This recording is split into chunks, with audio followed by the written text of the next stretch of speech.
बिस्मिल्लाहिर्रहमानिर्रहीम, अस्सलाम वालेकुम। मैं हूं सैबी काज़मी, आप देख रहे हैं फेसबुक और यूट्यूब। मेरे साथ इमरान रियाज खान मौजूद हैं। आज बड़ी अहम बातें डिस्कस करनी है और ये इंटरव्यू बड़ा अहम होगा, वो आप खुद अभी आप देख लेंगे। कुछ जल्दी से मैं 3-4 खबरें आपके सामने रखती हूँ जो अहम है। एक तो आयशा भुट्टा साहिबा की जो अभी ज़मानत हुई 10 महीने बाद, ये बड़ी खुशखबरी है। फैसल जावेद अली अवान भी बरी हुए, लेकिन अली अमीन गंडापुर के दोबारा वारंट गिरफ्तारी जारी हुए हैं।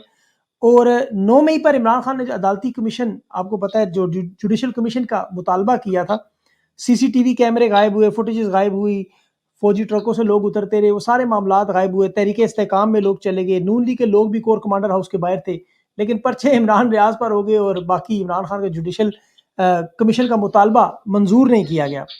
इस वक्त जो वारदात हो रही है उस पर हम डिस्कस करेंगे, लेकिन जो सबसे अहम मामला मुझे नजर आ रहा है, और अभी इमरान भाई उस पर एग्री होंगे, कि नौजवानों के अंदर एक मायूसी नजर आ रही है कि लोग इस सिस्टम से, जो 8 फरवरी को आग और खून दरिया पार करके इन लोगों ने वोट दिया, अब पीटीआई की लीडरशिप में right number, wrong number, social media पर कैंपेन और इनकी तरफ से सुस्ती, और जो इस वक्त किसी हद तक नाहली भी कहा जा सकता है कि ये लोग वो तहरीक संभाल नहीं सके जो पाकिस्तान के लोग इन्हें इतना बड़ा हैवी मैंडेट दे चुके हैं। नौजवानों को इस वक्त दोबारा उम्मीद के इस धारे में लाने के लिए बड़ा ज़रूरी है कि आज मैंने इमरान रियाज खान से दरख्वास्त करनी थी, और बड़ी मेहरबानी उनकी। इमरान भाई, बहुत बहुत शुक्रिया, आपने ज्वाइन किया। सबसे पहले तो जो सिचुएशन है वो आपके सामने है, आप बाखबर हैं सबसे ज़्यादा। पहले तो अपने हालात बताएं, आपके अपने हालात कैसे हैं इस वक्त? हालात ना पूछें सभी भाई, आप बताएं आप कैसे हैं? आप खैरियत से हैं? ठीक-ठाक हैं? अल्हम्दुलिल्लाह, बिल्कुल ठीक था। हालात जो हैं वो मैं हर हाल में भाई खुश रहता हूँ। हर हाल में नॉर्मल रहने की कोशिश करता हूँ, कंपोज़ रहने की कोशिश करता हूँ। हालात कैसे भी हों, अपने अल्लाह का शुक्र अदा करना चाहिए। मैं कल भी उसका शुक्रगुज़ार था, आज भी उसका शुक्रगुज़ार हूँ। वो हर हाल में अच्छी रोटी खिलाता है, इज़्ज़त के साथ रखता है, हौसला और हिम्मत के साथ रखता है, वो सब्र भी देता है, वो बड़ा मेहरबान है भाई। तो मायूस तो मैं नहीं होता, अल्लाह का लाख-लाख शुक्र है। बड़ी मेहरबानी है अल्लाह की। हालात की अभी जो एक ताज़ा थी वो ये थी कि कुछ सोर्सेज़ ने मुझे बताया, कहते हैं कि फिर कोई खिचड़ी पक रही है, तो बी केयरफुल। तो मैंने फिर अदालत से अभी रुजू किया हुआ है कि जनाब बताएँ मेरे ऊपर और कितने मुकदमात हैं जो मैंने लड़ने हैं। लगभग कोई 3 दर्जन के करीब तो हो गए हैं, और अगर कोई हैं तो हमने 3-4 इदारों को लिखा हुआ है। वो केस चल रहा है अदालत के अंदर। नॉर्मली मैं इन चीज़ों को, अपने केसेस को, इन चीज़ों को डिस्कस नहीं करता, ये इतना इम्पोर्टेंट होता नहीं है। इमरान रियाज के साथ क्या हो रहा है ये इम्पोर्टेंट नहीं है, इस मुल्क के साथ क्या हो रहा है ये इम्पोर्टेंट है। तो मैं फिर उस पे बात भी नहीं करता। कभी आपने मुझे सुना भी नहीं होगा, मैं वीलॉग में बता रहा हूँ कि आज मेरी ये डेवलपमेंट है, या आज नाम ईसीएल में चला गया तो आज पीसीएल में चला गया, तो आज मैं इन चीज़ों पे डिस्कस भी नहीं करता। ये चीज़ें अदालत के अंदर टैकल करने की हैं, अदालतों पे मुझे कल भी यकीन था, आज भी है, इंसाफ तो होगा इंशाल्लाह, और वहीं पे इनको टैकल कर रहे हैं। जज ने माँगा है जी रिकॉर्ड, जज साहिबान ने, उन्होंने कहा जी लेकर आओ सारा रिकॉर्ड। अगर इसके ऊपर कोई और इंक्वायरियाँ या मुकदमे या कुछ और चीज़ें आपने की हैं या करने का इरादा है तो वो ले आओ सारा, ताकि हम उसको फेस कर लें। तो देखते हैं अब क्या आता है।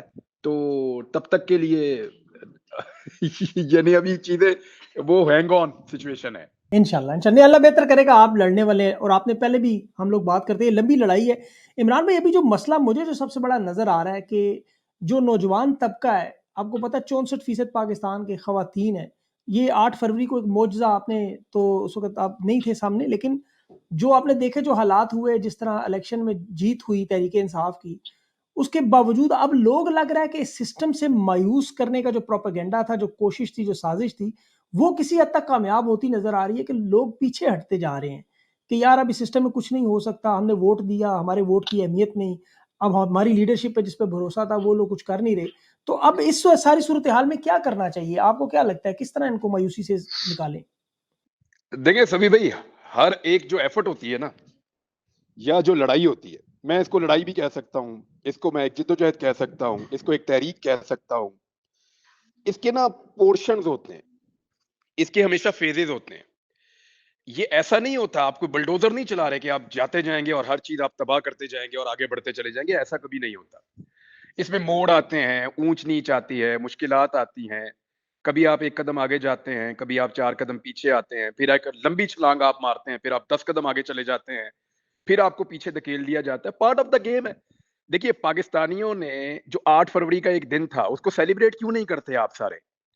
यार, हार जीत जो ऑन ग्राउंड है, जो बनाकर सामने जमीन पे आपके सामने रख दी गई है, वो तो सब जानते हैं कि वो कैसे है। अब फार्म 47 के ऊपर जिन्होंने हुकूमत जाली बनाई है, वो तो सेलिब्रेट कर रहे हैं। जिन्होंने फॉर्म 45 के ऊपर असली हुकूमत बनाई है वो सेलिब्रेशन नहीं कर रहे। मेरे ख्याल में तो ये सेलिब्रेशन का टाइम था। इनको खुश होना चाहिए सबको कि दीवार के ऊपर इन्होंने लिख दिया, बहुत बड़ा-बड़ा करके डिफीट, शिकस्त को दीवार के ऊपर लिख दिया, उसको एंजॉय करें आप लोग। देखिए आज कोई नहीं मान रहा, कल कोई मानेगा, कोई परसों मानेगा, कोई साल बाद मानेगा, कोई 10 साल बाद मानेगा। लेकिन पाकिस्तान की अवाम ने 8 फरवरी को जो शिकस्त दी है माफिया को, ये चाहे 10 साल के बाद हो, चाहे 20 साल के बाद हो, तारीख की किताबों में लिखा जाएगा कि पाकिस्तानी जीत गए थे। पाकिस्तानियों को सेलिब्रेट करना चाहिए उसको। इतनी जल्दी क्या है?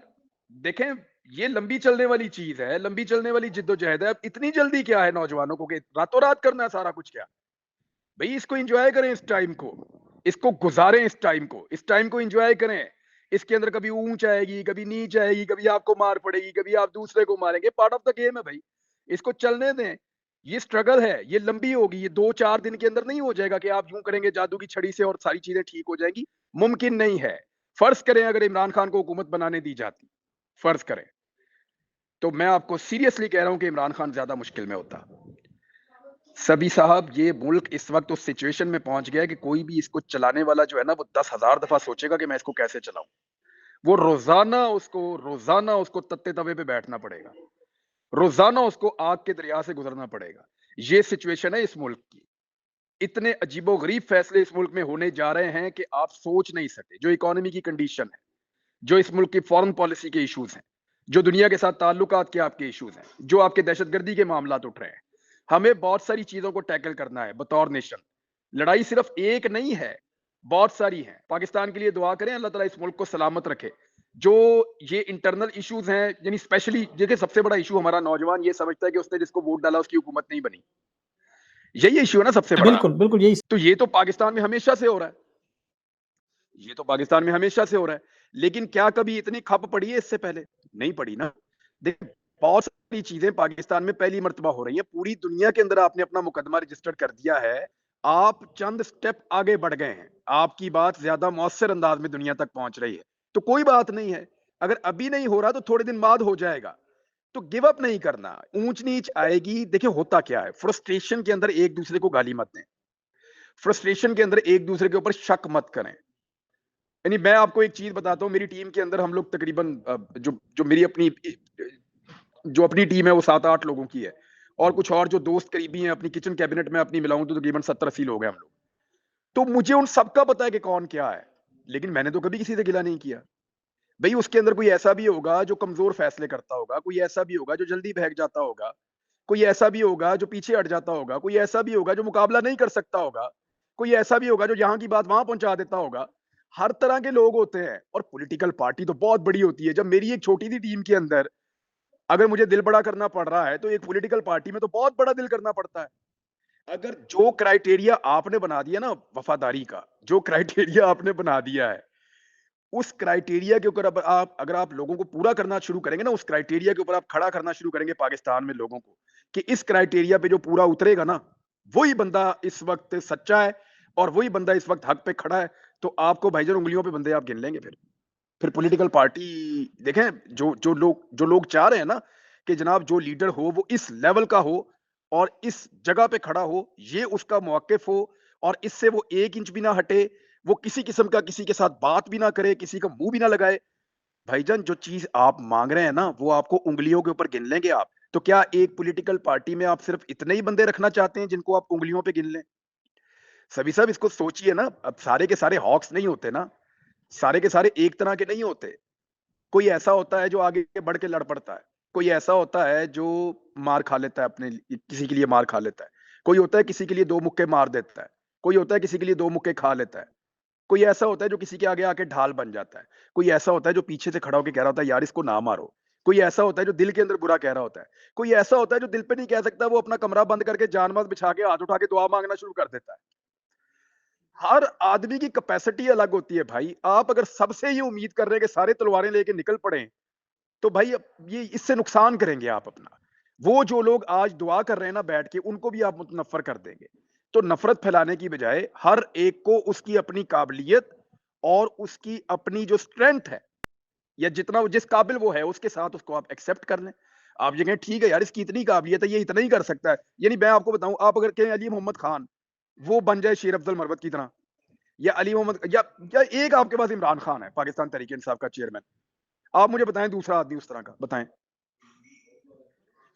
तो भाई उसको माँ बाप ने अलग तरह पैदा किया, अलग तरह बड़ा किया, उसने जिंदगी में और तरह के हालात देखे, वो और तरह पल बढ़ के जवान हुआ, वो इस खास उम्र में एक खास जिंदगी गुजार के पहुंचा, फिर उसकी अपनी एक सोच है, उसका अपना एक नॉलेज है, फिर उसके बाद जिन हालात से वो गुजरा उन हालात ने उसको इसके लिए ट्रेंड किया, फिर अल्लाह के साथ उसने अपना एक ताल्लुक बनाया। ये सारी चीजें उसके साथ हुई हैं, किसी दूसरे के साथ तो नहीं हुई। शाह महमूद कुरैशी को, इमरान खान को, और तीसरा बड़ा कैदी इस वक्त परवेज इलाही, इन तीनों को अगर आप जोड़ के देखें तो इन तीनों में कितना फर्क नजर आता है आपको? जमीन आसमान का नहीं है तीनों में। बिल्कुल है, बिल्कुल सही बात। तो जब आप हर बंदे में इमरान खान ढूंढेंगे ना भाई, तो फिर नहीं होगा, फिर नहीं होगा। बिल्कुल सही। आप तो तो इमरान खान ढूंढने की मायूस बात कर नहीं रहे होना हैं, चाहिए। हमें तो पाकिस्तान की सहाफत में जिस तरह दूसरा इमरान रियाज नजर नहीं आता, उस तरह सियासत में दूसरा इमरान खान कहाँ यार से मैं तो मिलेगा? फंस गया ना सभी भाई, देखे मैं तो देखे मेरे तो छोड़ ही दे, मैं तो पता नहीं, मुझे तो खुद समझ नहीं आती। देखे मैं सीधी आपको एक बात बताऊं, मेरे अंदर प्रॉब्लम यह है कि मैं सही और गलत के बीच में न्यूट्रल नहीं रह सकता। मुझे अभी लगता था ये लोग ठीक है, मैं इनके साथ, मैंने कहा ये ठीक कह रहे हैं बात, ये गलत बात नहीं कर रहे, और मैंने उस बात के ऊपर गवाही दे दी, और मैं उस बात के ऊपर खड़ा हो गया। अब वो जो भी है जो मैंने प्राइस पे की, मैं किसी के लिए नहीं किया। मैं आपको आज भी ये कहता हूं कि मैं किसी इमरान खान के लिए नहीं, किसी और पॉलिटिकल पार्टी के लिए नहीं, किसी के लिए नहीं sir, for the sake of my own satisfaction, मेरे लिए, मेरे मुल्क के लिए। अब बात खत्म भाई। बिल्कुल सही बात है ये नहीं, आपकी। मैंने तो इसमें मेरे मेरे मेरे बहुत सारे दोस्त हैं, वो मुझे कहते हैं तूने तो अपने घर वालों के साथ गद्दारी की है, तूने उनको अजाब के अंदर डाल दिया सारे खानदान को। तो मुझे नहीं, मुझे जो करीबी लोग हैं वो तो बुरा भला कहते हैं ना, बिल्कुल कहते हैं ऐसा। बुरा भला, अभी भी कहते हैं, वो कहते हैं तू फिर नहीं बाज आ रहा। मामला ये है कि ये आपको इमरान खान दूसरा नहीं मिलना, वो एक है।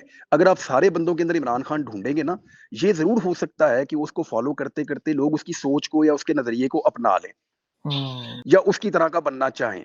देखिए ना, पंजाबी ने कितना अच्छा डिसीजन लिया। मैं पहले दिन से कह रहा हूं कि पंजाबी मौका देखकर चौका मारता है। ये कभी भी आपके लिए 1 साल तक नहीं लड़ेगा। मेरा पंजाब का जो नौजवान है ये बहुत समझदार है, ये लड़ाई उतनी लड़ता है जितनी इसको लगता है जरूरी है, और जब लोहा गर्म होता है ना तो फिर चोट लगाता है, उसके अलावा नहीं लगाता। बहुत, ये बड़े तरीके से चलते हैं। जब 8 फरवरी आया, इनको पता चल गया कि आज का दिन है, आज हमने चौका मारना है, इन्होंने ऐसा चौका मारा गेंद बाउंड्री से बाहर। गेंद ही ये फाड़ है दी। जी हमारे पंजाब का मिजाज। अब मुझे आप ये बताएं कि आप उनसे तवक्को करें कि वो सारा साल लड़ाई लड़े, भी उनके नहीं है मिजाज के अंदर, उनके नहीं है मिजाज के अंदर। उन्होंने अपनी लड़ाई लड़ी जहां वो लड़ सकते थे, उनसे वोट ही चाहिए था ना आपको, उन्होंने आपको दे दिया। अब ये जो इस वक्त एक तफरीक पैदा हुई है ना, उसको टिकट दे दिया, उसको टिकट दे दिया, मैं इसको बड़ा पॉजिटिव देखता हूँ सभी भाई।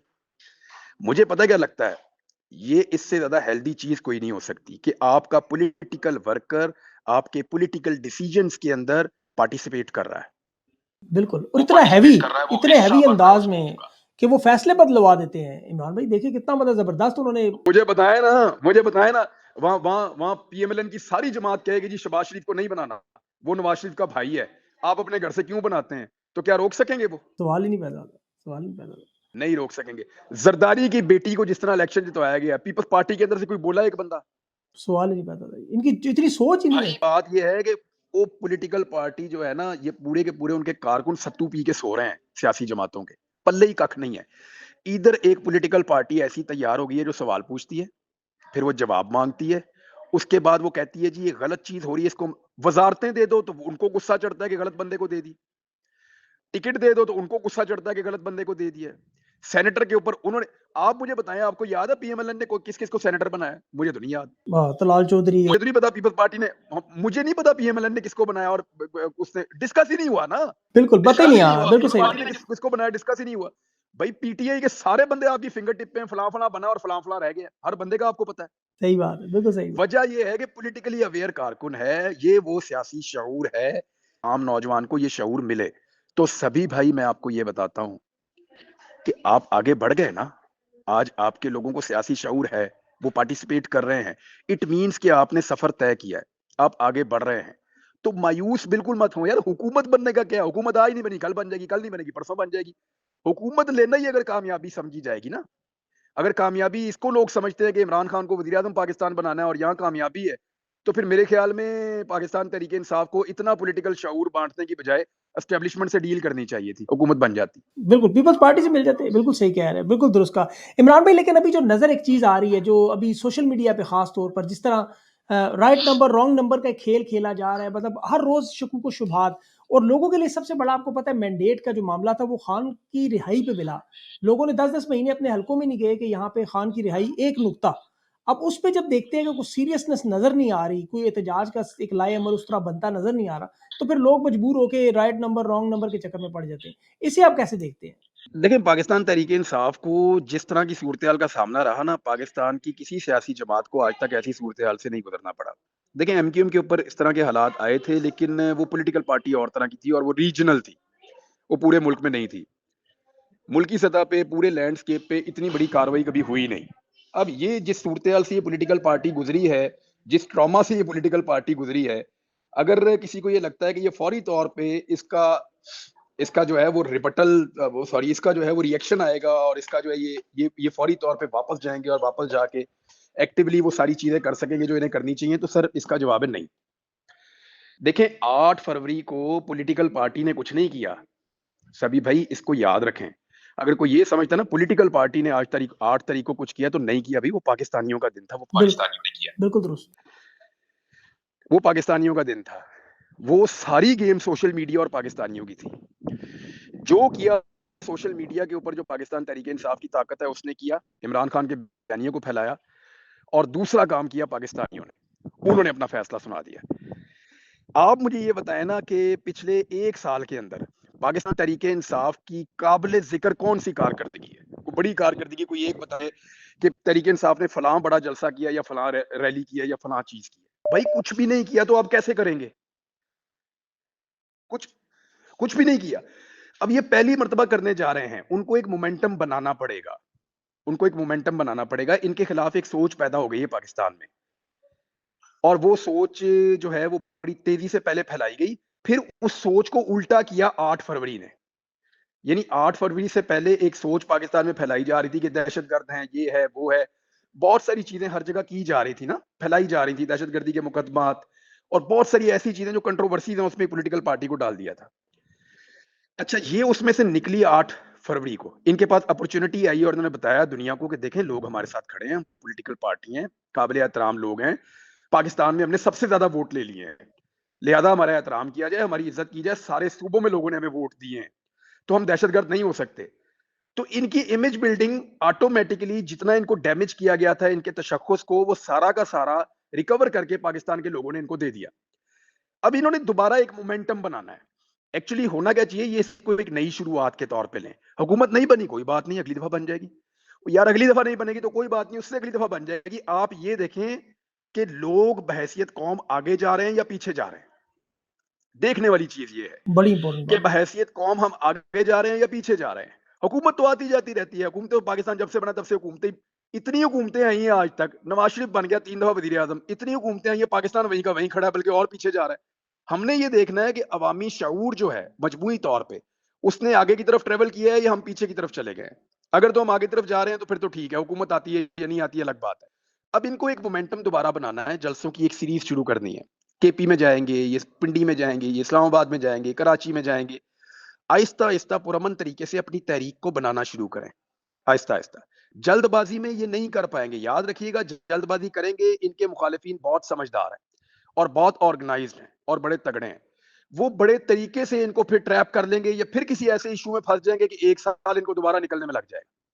लिहाज़ा किसी चीज़ में अपने आप को फँसाने से बेहतर है, अपनी अवामी सपोर्ट शो करें, इसको एक तहरीक के अंदर कन्वर्ट करें और अकेले ना चलें इस दफ़ा। अकेले चलने का नुकसान होगा, इसके अंदर जमात-ए-इस्लामी को साथ रखें, इसमें फज़लुर रहमान साहब अगर आते हैं कंडीशनल, यानी अगर वो आते हैं तो कंडीशनली उनको साथ लिया जा सकता है कि ठीक है जी आप एहतजाज करें, हम भी एहतजाज कर रहे हैं। हमारे आपका मौक़िफ़ जो है वो सेम है, लेकिन हम एक-दूसरे के पॉलिटिकल राइवल हैं, हमारे नज़रियाती इख्तिलाफ़ हैं, वो रहेंगे हमारे इख्तिलाफ़ात आपस में। तो ये वो कर सकते हैं। बाकी जो पॉलिटिकल पार्टीज़ हैं, जो तहरीक लब्बैक है, वो अगर साथ चलना चाहती है बाकी पॉलिटिकल पार्टीज़ जो हैं, जिनको ये एतराज़ात हैं, इंटीरियर सिंध की पॉलिटिकल पार्टीज़ हैं, उन्होंने बड़ा तगड़ा एहतजाज भी पहले किया था। पंजाब के अंदर कुछ पार्टीज़ हैं, इसी तरह आपकी खैबर पख्तूनख्वा के अंदर जिस चीज़ को या बलूचिस्तान के अंदर जो कौम परस्त जमातें हैं, जो पुराने सियासतदान हैं, वो बार-बार आवाज़ उठा रहे हैं। उनमें अचकज़ई साहब को इन्होंने सदारती उम्मीदवार भी अपना नामज़द किया था। उन लोगों को साथ में लाकर तो ये आहिस्ता-आहिस्ता एक तहरीक खड़ी कर सकते हैं। सिविल सोसाइटी को, वुकला को, मीडिया के जो तगड़े नाम हैं, उनको सामने बिठाएँ, उनके साथ कॉन्फ्रेंसेस करें, उनके साथ मीटिंग्स करें। इसको एक तहरीक की तरह चलाना शुरू करें। इसको शुरू होने में 2 से 3 माह लगेंगे। सभी भाई आई एम सीरियस। इनको ये याद रखिएगा, ये अभी एक तहरीक बनाएँगे ना, ये मैक्सिमम इसको मई तक, जून तक लेकर जाएँगे, आगे गर्मी आ जाएगी। इनके लिए जो सबसे इम्पोर्टेंट टाइम होगा वो गर्मियों का होगा, जिसके अंदर ये बजट के ऊपर तगड़ी अपोजिशन करें, एक्सपोज करें, टॉक शोज के अंदर भरपूर शिरकत करें, तैयारी करके जाएं, कौम के सामने पूरा नैरेटिव रखें, और जैसे ही बजट ने लोगों की कमर तोड़ देनी है, उसके बाद ये अपनी मूव शुरू करें और मोमेंटम बनाते बनाते बनाते बनाते इसको लेकर जाए अगस्त सितंबर तक। अक्टूबर में इमरान खान साहब ने बाहर आना है। अक्टूबर से या एक आधा महीना आगे हो जाएगा या एक आधा महीना पहले आ जाएंगे। उनके उनका ज्यादा इम्कान जो है वो सितंबर, अक्टूबर और नवंबर में है। यहां इमरान खान साहब की रिहाई है, तो उनकी रिहाई तक ये पूरा एक मोमेंटम बना के उनको दे दें। जब वो आदमी आए, देखें ना, बात ये है कि अगर अच्छा स्टार्ट मिला हो, इमरान खान आता है तीसरे या चौथे नंबर पे। अगर ओपनर्स ने अच्छा खेला हुआ है तो इमरान खान आके मारदार कर सकता है, एक छक्का भी मार सकता है, 2 चौके भी मार सकता है, कट भी खेल सकता है, रिस्क भी ले सकता है, आउट होने का रिस्क भी ले सकता है। उसको पता है मैच नहीं हारेंगे, तो मैं यहाँ पे एग्रेसिवली आके अपनी बारी खेल सकता हूँ। तो इमरान खान साहब को अच्छी बारी खेलने के लिए इन गर्मियों में इनको काम करना पड़ेगा। ये 1, 2, 4 दिन का सोच के जो पॉलिटिकल लोग गुस्से में हैं, उनकी फ्रस्ट्रेशन मैं समझ सकता हूँ, उनका गुस्सा मैं समझ सकता हूँ। लेकिन क्योंकि मैं 150 दिन इस दुनिया में नहीं था, तो मैंने बहुत सब्र किया, तो मुझे अल्लाह ने वैसे भी सब्र दिया, उसकी बड़ी मेहरबानी है। मैं भी बड़ा उजलत में रहता था, जल्दी में रहता था। ये चीज़ें सालों पे मुहीत होती हैं, तो 70-75 साल की चीज़ें ऐसे नहीं होगा कि एकदम आपके कंट्रोल में आ जाएँगी। बड़े आराम-आराम से पाकिस्तान आगे बढ़ेगा, स्मूथ ट्रांज़ैक्शन होगी, और आहिस्ता-आहिस्ता, आहिस्ता-आहिस्ता पॉलिटिकली इस मुल्क को आगे बढ़ना है। और उसका तरीका यही है कि इन पूरा अभी एक मोमेंटम बनना शुरू हो, वो तेज़ी से आगे बढ़ता जाए। गर्मियाँ आ जाएँगी, गर्मियों के अंदर जितना काम है इनको वो सारा करना है, और इमरान खान के बाहर निकलने तक ऐसी ग्राउंड तैयार रखनी है कि पूरा मुल्क उसके साथ इकट्ठा हो जाए। बेहतरीन, बिल्कुल, बड़ा ज़बरदस्त से आपने बड़ा बेहतरीन नैरेट किया और वाक़ई सारी बातें दिल पे लगती हैं। अच्छा इमरान भाई, ये अदलिया का जो मामला है अभी, आपने देखा 6 जजेस बल्कि 99% जो है इस्लामाबाद हाई कोर्ट के जजेस जो हैं, वो बिल्कुल वाज़ेह तौर पर वो बातें कर चुके हैं। जैसे केसेज़, आपके केसेज़, अभी आपकी एग्ज़ाम्पल अगर ले लें, इमरान खान की ले लें, 9 मई के केसेज़ लें, जो मर्ज़ी केसेज़ ले लें, और सबसे बढ़कर इस्लामाबाद में अगर आप देखें तो ये सारे केसेज़ वही हैं। इद्दत निकाह हो, तोशाखाना हो, साइफ़र हो, अलकादिर ट्रस्ट हो, ये सारे इस्लामाबाद या डिस्ट्रिक्ट या ट्रायल कोर्ट्स, ये सारी उसी कैटेगरी में आती हैं। अब इतना बड़ा मामला हुआ, 6 जजेस ने इतना बड़ा अपनी ज़िंदगी का रिस्क भी लिया, और उसपे उन्होंने एक रिटायर्ड, आपको पता है, तसद्दुक़ गिलानी साहब को कमीशन बना दिया, उनका भी माज़ी आप जानते हैं। तो अब ये मामला आपको क्या लगता है कि जजेस के साथ सपोर्ट कितनी ज़रूरी है और क्या होना चाहिए? देखें, जो तसद्दुक़ जिलानी साहब हैं, ये बड़े जेंटलमैन किस्म के बंदे हैं, और ये किसी कंट्रोवर्सी में आज तक पड़े ही नहीं है। इनको जब भी पता चला ना कि कहीं पे कोई कंट्रोवर्सी आ रही है या कोई ऐसी चीज़ आ रही है जिसमें कोई सख्ती की गुंजाइश है, तो उसमें से निकल ली है हमेशा। इन्होंने अपनी ज़िंदगी में कभी प्रेशर वाला काम किया ही नहीं। देखिए, एक आदमी का ईमानदार होना, एक आदमी का बेज़रर होना, एक आदमी का गलत काम ना करना, ये एक अलग खूबी है उसकी। लेकिन वो उस आदमी ने अगर अपनी पूरी ज़िंदगी में किसी किस्म का कोई प्रेशर दिया ही नहीं, तो वो अब कैसे प्रेशर ले लेगा रिटायर होने के बाद 75 साल की उम्र में? हाज़िर ड्यूटी तगड़ा जज जो है वो अस्पताल पहुँच जाता है प्रेशर लेके। तो एक रिटायर्ड जज जिसने अपने पूरे करियर में प्रेशर नहीं लिया और प्रेशर वाला केस नहीं लिया, एक रिटायर्ड जज वो कैसे इतना बड़ा प्रेशर ले सकता है? इसका जवाब है कि नहीं, वो नहीं ले सकता। अब पीएमएलएन ने किया ये इसलिए है कि पीटीआई ने इनका नाम दिया था 2018 में निगरान वज़ीर आज़म के लिए। तो पीटीआई ने तो इसलिए दिया था कि एक ऐसा आदमी आ जाए जिस पे किसी को ऐतराज़ ना हो, बेज़रर सा आदमी है, ना कोई 2 नंबरी करेगा, ना कोई फ्रॉड करेगा, और एक एक सेरेमोनियल किस्म का ओहदा है। ठीक है, चंद दिन के लिए उसने वज़ीर आज़म रहना है, वहाँ उसने कोई काम तो करना नहीं है, कोई स्टैंड तो लेना नहीं है, और कोई प्रेशर वाला काम भी नहीं है। तो ठीक है, वो आए और आगे इस ओहदे पे रहे। तो एक नॉन कंट्रोवर्शियल आदमी था। लेकिन उस काम के लिए तो ठीक है, लेकिन ये इंक्वायरी बड़ी हसास है, ये मामला भी बड़ा हसास है। देखें, जो जो इल्ज़ामात है ना, वो actually chief justice Islamabad high court के ऊपर, और 4 उसमें बड़े संजीदा इल्ज़ाम हैं। नंबर 1 इल्ज़ाम देखें, उसके अंदर ये है कि उन्होंने, जो उनके सबऑर्डिनेट्स ने उनको बताया कि जनाब, उनके जूनियर्स ने बताया कि हमारे साथ ये ज़्यादती हो रही है, उस पे उन्होंने कुछ किया नहीं। नंबर 1, जो करना था उनको कोड ऑफ कंडक्ट के ज़रिए से, वो उन्होंने नहीं किया। नंबर 2, उन्होंने कहा कि मेरी गल हो गई है। किस कैपेसिटी में? यानी क्या चीफ जस्टिस ऑफ पाकिस्तान इस तरीके से डायरेक्ट डीलिंग कर सकते हैं, या वो ऑन रिकॉर्ड उनको लानी पड़ेगी, या किस तरीके से वो करेंगे? जो उन्होंने उनको कहा कि मेरी गल हो गई है, कैसे हो गई है और किसके साथ हो गई है? यानी ये कैसे कह सकते हैं वो? नंबर 2, नंबर तीसरा एलिगेशन उनके ऊपर ये है कि chief justice Islamabad high court ने बेंच को तहलील किया। आपको पता है बेंच तहलील नहीं किया जा सकता। जब चीफ जस्टिस बेंच बना देते हैं तो वो तहलील नहीं कर सकते। ये साकिब निसार साहब का मामला पहले हो चुका है ये एक 125 कौन सा बेंच इन्होंने, और वहाँ पे ये किस बेंच की बात कर रहे हैं आप इमरान भाई, कौन सा बेंच तहलील किया? ये इमरान खान साहब का एक केस था। इमरान खान साहब का एक केस था टेरियन वाइट अच्छा वाला। अच्छा, जी जी, और वो मोहसिन केस जो था कियानी साहब का जो, वो इस्लामाबाद के एक बहुत बड़े जज हैं, उनके दामाद के ड्राइवर ने केस किया हुआ था। ये भी बिल्कुल मैं आपको बिल्कुल, बता जी देता जी हूँ। जी, बिल्कुल दुरुस्त। अच्छा, ये टेरियन वाइट वाला केस था। इसके अंदर जो है ना वो मामला ये था कि 2 जजेस ने फैसला इनके खिलाफ दे दिया। तो चीफ जस्टिस जो है उनको पता चल गया कि फैसला खिलाफ आया हुआ है। तो उन्होंने बाद में ये फैसला जो है वो इसको जारी नहीं होने दे रहे थे। अब फिर उसके बाद इन्होंने किया ये कि जब वो फैसला कंप्यूटर पे आ गया, वो जजेस तंग आ गए कि भई ये क्या कर रहे हैं? तो इन्होंने इन्होंने उसको जो है वो कर दिया, बेंच तहलील कर दिया, जो वो कर नहीं सकते, मुमकिन नहीं है। वो कानूनी तौर पे गलत है। तो ये एक तीसरी चीज़ है। चौथी चीज़ इसमें एक और है कि प्रेस रिलीज़ के ज़रिए से बेंच तहलील किया। यानी ये पाकिस्तान में नहीं, दुनिया की किसी तारीख में, किसी बनाना रिपब्लिक में भी ऐसा नहीं हुआ कि किसी अदालत के चीफ जस्टिस ने बेंच तहलील किया हो और प्रेस रिलीज़ के ज़रिए से किया हो। ऐसा नहीं होता। तो ये तो बाकायदा एक चार्जशीट है। ये मामला एक्चुअली अदलिया का था। उन्होंने अपने जज साहिबान से पूछा कि सर हमें बताएँ कि ऐसी सिचुएशन में हमें क्या करना चाहिए? तो उन्होंने बजाय ये बताने के कि आपको क्या करना चाहिए, उन्होंने उठा के मामला दे दिया उस आदमी को जो इस सारे खेल का बेनिफिशियरी है। और आज की डेवलपमेंट ये है सभी भाई, जो बड़ी सिंपल है। देखिए, हर आदमी को समझ आ जानी चाहिए कि आज हुकूमत ने मुस्तरद भी कर दिया है। जो लेटर है उसको ना सिर्फ मुस्तरद कर दिया बल्कि उसके ऊपर उन्होंने खफगी का इज़हार किया और उसके साथ उन्होंने इत्तेफाक नहीं किया। भैया आपने अपनी राय दे दी है, आपने अपनी राय दे दी है। देखिए, अब उन्होंने अपनी राय दे दी है ना, जब अपनी राय दे दी है तो फिर आप कमीशन क्यों बना रहे हैं? देखें, काज़ी फ़ायद ईसा साहब ने ये मामला उनको दे दिया जिन्होंने पहले ही इसके ऊपर राय दे दी। तो फिर तहकीकात क्यों कर रहे हैं? और अभी जो टीओआर's बनेंगे देखिएगा वो कितने मज़ायका खेज़ हों, आपको मज़ा आ जाएगा। याद है इमरान खान के मामले में एक टीओआर बना था, उसमें कहा था कि अगर मुनज़्ज़म धांधली साबित हो गई, तो फिर जनाब अली जो धांधली होगी, अगर मुनज़्ज़म ना हुई ना तो फिर सारे पाकिस्तान में भी होगी तो धांधली नहीं होगी।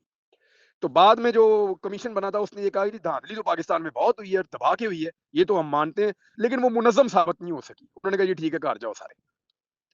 तो वो एक टीओआर को ऐसा इन्होंने बीच में डालना है और सारा मामला इन्होंने सीधा कर देना है। बिल्कुल दुरुस्त। अच्छा, अभी जो 9 मई के केसेस में कुछ लोगों को सज़ा दे दी गई है, मतलब जो 5-5 साल, 20-20 साल, वैसे तो आपको पता है सरकारी अमलाक की तोड़-फोड़ पे 6 महीने सज़ा होती है आम तौर पे, देखा जाए। इन लोगों को इतने बड़े, और 10 लोग ज़ख्मी हुए मामूली, और 4 गाड़ियाँ जली, एक दफ़्तर था वहाँ, लेकिन इतनी बड़ी सज़ा। और 9 मई के मामले के अलावा इसी के साथ ऐड कर लें खान साहब के जो केसेस हैं, इन्हें आप क्या समझते हैं कि ये भी पॉलिटिकल अंदाज़ में इसी तरह ही अक्टूबर-नवंबर तक खुद ब खुद फ़ारिग हो जाएँगे इसी तरह? देखिए, 9 मई का मामला जो है ना, इस पे इमरान खान साहब का एक मौक़िफ़ तो ठीक है कि इसकी इंक्वायरी प्रॉपर होनी चाहिए। बाकायदा इसकी जुडिशियल इंक्वायरी होनी चाहिए, हर चीज़ का पता चलना चाहिए। मैं थोड़ा अरसा पहले मेरी कुछ पुलिस वालों से मुलाकात हुई, उन्होंने कहा जी कि ये बहुत इंस्टेंट था। मैंने कहा जी किस चीज़ की आप बात कर रहे हैं? उन्होंने कहा ये 9 मई के बारे में ना मुख्तलिफ थ्योरीज़ मार्केट में हैं। उनमें कुछ पुलिस वाले ऐसे थे जो फर्स्ट हैंड वहाँ पे गए थे। उन्होंने कहा इमरान भाई अगर आपको ये लगता है ना कि ये प्लान था, किसी भी जानिब से, ये एक तरफ से आप ये कह सकते हैं ना कि इमरान खान की जानिब से प्लान था, दूसरी तरफ आप ये कह सकते हैं कि इमरान खान के मुखालिफिन की जानिब से इमरान खान को फँसाने के लिए प्लान था। यही 2 चीज़ें आ रही है ना। तो वो कहते हैं हमारी परसेप्शन ये है कि ये ऐसा कुछ भी नहीं था, ये अचानक-अचानक ही सारा कुछ हुआ और किसी को भी आइडिया नहीं था कि ये हो जाएगा। हुँ। अच्छा, आपके ख़्याल में मतलब लोग पत्थर मारने गए आगे, बस उनके ऊपर टैंक डाल दिया, इस तरह का मामला? नहीं, वो वो ये कहते हैं, जो पुलिस वाले कह रहे थे, वो ये कह रहे थे कि हमने जो हमें लगता है, देखें वो इसके ऊपर अभी लिख तो नहीं सकते, बेचारों की इतनी औकात भी नहीं है। लेकिन क्योंकि ये मामलात अदालतों के अंदर हैं, बहुत हाई लेवल के ऊपर ये चीज़ें तय होती हैं, फिर उसका एनालिसिस होता है। लेकिन वो ये कह रहे थे कि ये सारा कुछ जो उनको लगता था, जो लोग मुझे मिले, उन्होंने कहा जी कि ये सब हमें लगा कि आनन-फानन हो गया और इसके पीछे कोई बड़ी प्लानिंग थी ही नहीं। लेकिन ये सब आनन-फानन हो गया। ये उन्होंने यूँ करके कहा। लेकिन देखिए मैं आपको एक चीज़ बताऊँ, मैंने जो पहला वीलॉग किया था ना 9 मई को, जब मैं गायब हो गया उससे पहले जब मैंने वीलॉग किया था तो मैंने यही कहा था। मैंने यही कहा था कि जो लोग रिस्पॉन्सिबल हैं और जो लोग तोड़-फोड़ में इन्वॉल्व हैं, अव्वल तो होना नहीं चाहिए। एहतजाज हमेशा पुरअमन होना चाहिए। वो मौसर भी होता है और उसी से पॉलिटिकल पार्टी को फ़ायदा होता है जो पुरअमन एहतजाज होता है। जो एहतजाज जिसमें तशद्दुद आ जाए या ऐसी चीज़ें आ जाएँ, वो पॉलिटिकल पार्टी डैमेज होती है। चाहे वो पॉलिटिकल पार्टी हो, चाहे मज़हबी सियासी जमात हो, उसका नुकसान होता है। तो कभी भी कोई पॉलिटिकल पार्टी नहीं चाहती कि उसका कारकुन जो है वो तशद्दुद करे, क्योंकि उससे उस पॉलिटिकल पार्टी को हमेशा नुकसान होता है। लिहाजा ये पॉलिसी पार्टी की तो हो नहीं सकती। लेकिन जिन लोगों ने ये किया है, मैंने पहले भी ये कहा था कि उनको आइडेंटिफ़ाई करके उनको सज़ा दी जाए। उनको पकड़ें जो आइडेंटिफ़ाई हो जाएँ, जिनका पता चले कि ये लोग इन्वॉल्व हैं, उनको सज़ा दी जाए, जितना जुर्म किया उतनी उनको सज़ा दी जाए। लेकिन सारे मुहर्रिकात को देखना चाहिए, ये बात ठीक है, इस पे एक तगड़ी जुडिशियल कमीशन भी बन सकती है, इसके ऊपर एक इंक्वायरी हो सकती है और होनी चाहिए। देखें, ये दिन छोटा नहीं है, उस दिन सुबह से लेके शाम तक बहुत बड़े-बड़े इवेंट हुए हैं। तो उन तमाम इवेंट्स को एक साथ रख के जब एनालिसिस करेंगे, तो फिर हम मुस्तक़बिल में ऐसी चीज़ों से बचने के लिए कुछ अपने अमल आप को बना तैयार भी सकते कर हैं। सकेंगे। बिल्कुल दुरुस्त, बिल्कुल, बड़ा अच्छा आपने इसको अच्छा अभी एक छोटा-सा 2 छोटे-छोटे सवाल हैं बस। एक तो ये छोटा शायद नहीं है, आपका जवाब इसमें मुझे तफ़सील से चाहिए। अभी मियाँ साहब आपको पता है बिल्कुल साइड लाइन हो चुके हैं। वो बिल्कुल डिप्रेस भी हैं, नाउम्मीद भी हैं, कौम ने, अवाम ने उनका दिल तोड़ दिया, आपको पता है। अब मुद्दत मुलाज़मत तोसी के मामला भी आ रहा है। एक काज़ी फ़ाइज़ साहब की है, एक और ताकतवर इसी तरह पोज़ीशन है, आपको पता है। इनकी मुद्दत मुलाज़मत तोसी है और मरियम नवाज़ साहिबा को भी वज़ीर-ए-आज़म बनवाना है अगला, उनकी भी सियासत चलानी है। बिलावल को भी आपको पता है उनके सारे ख़ानदान के लोग तो बन चुके हैं। अब इस सूरत-ए-हाल में आप क्या समझते हैं कि काज़ी फ़ाइज़ साहब की तोसी और उससे लिंक्ड जो दूसरी मुलाज़मत तोसी है, ये चीज़ें और नवाज़ शरीफ साहब क्या सोच रहे हैं? ये ज़रा आप थोड़ा-सा इस पे अपना तबसरा देंगे। देखिए, मियाँ नवाज़ शरीफ के बारे में ना, ये तो आप परसेप्शन बिल्कुल ना रखेंगे, वो बहुत परेशान हैं। He is happy. अ, वो वज़ीर-ए-आज़म बनना चाहते थे, उनको ये लॉलीपॉप भी था कि आप वज़ीर-ए-आज़म बन जाएँगे, बल्कि उन्होंने भी ये कहा हुआ था कि जनाब मैं इतनी सीटें जीत जाऊँगा, मैं ये कर दूँगा, मैं वो कर दूँगा, इमरान खान को अंदर डालो, फिर देखो मैं कैसे लश्कारे मारता हूँ, मेरी चमक चेक करना आप। तो वो मियाँ नवाज़ शरीफ साहब की जो है ना, वो बिल्कुल ही खोटा सिक्का निकले, वो चले ही नहीं और वो सबको आइडिया था कि बेचारे खोटा सिक्का ही हैं। तो मियाँ साहब ने वो वाली गेम कर ही नहीं सके जो वो कर सकते थे।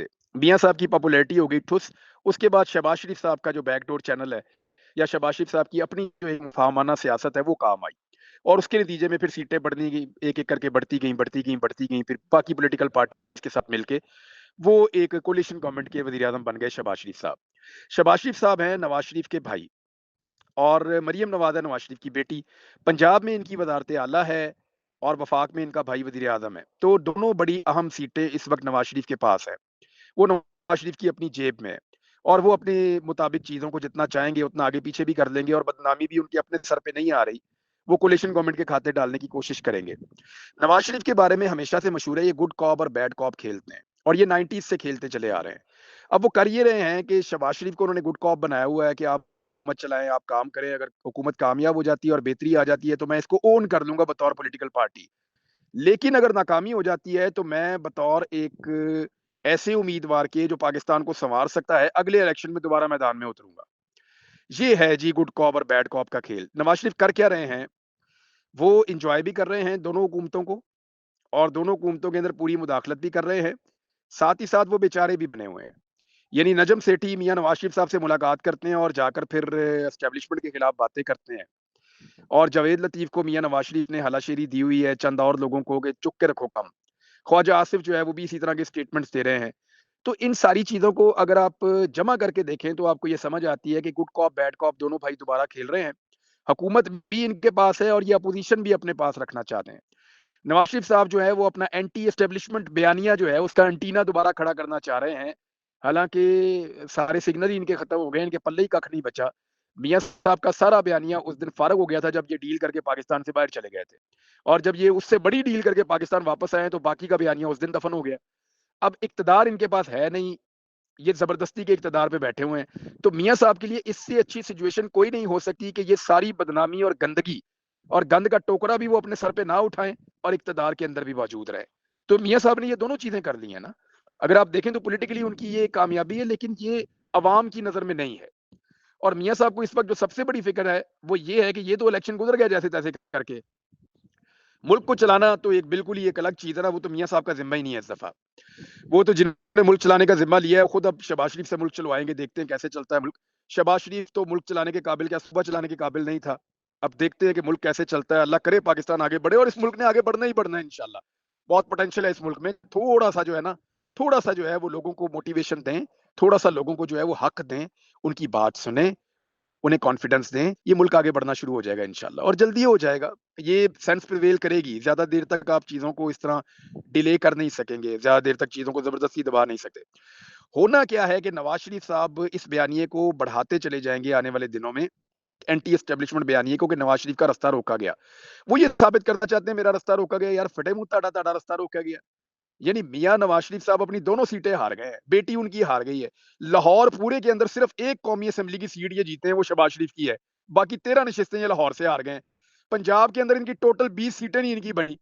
ये तकरीबन सारा मिला के भी ये 30 से 35 पार्टियों की सीट नहीं है ये पूरे पाकिस्तान के अंदर। अगर ये बहुत भी आप जोर लगा लेना, बहुत भी जोर लगा दें, थोड़ा मोड़ा मार्जिन निकाल के इनको दे भी दें, तो 30 से 35 पार्टी सीटों की ये पार्टी नहीं बनी।